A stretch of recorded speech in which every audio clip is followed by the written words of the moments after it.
প্রথম কথা হচ্ছে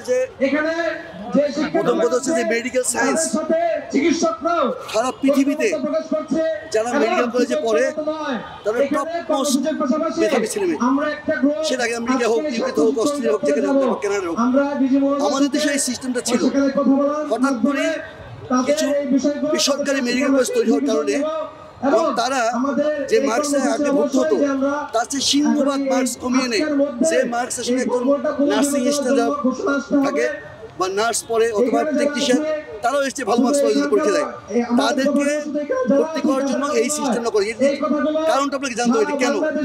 এই শেখ হাসিনার সময় প্রচুর মেডিকেল কলেজ রাজনৈতিক যে কারণ, ওই রাজনৈতিক বিবেচনা মেডিকেল কলেজগুলো করা হয়।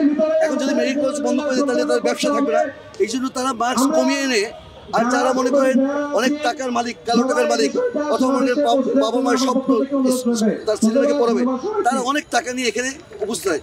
এই জন্য আমাদের দাবি হচ্ছে যে কোনো মুক্তিযোদ্ধার কোটা থেকে কোনো প্রকার কোটা থাকবে না। এখানে আপনার যদি চিকিৎসা দেন, আপনি কি সেটা একজন মেধাবী ডাক্তার, মানবিক ডাক্তারের কাছে যাবেন, না যে মনে করেন যে কষাই টাইপের ডাক্তার তার কাছে যাবেন। আজকে আপনারা মিডিয়ায় যে কথাগুলো বলেন, আমরা দুঃখিত যে আসলে আপনাদের কথা অনেক সত্য, আবার সম্পূর্ণ সত্যও না।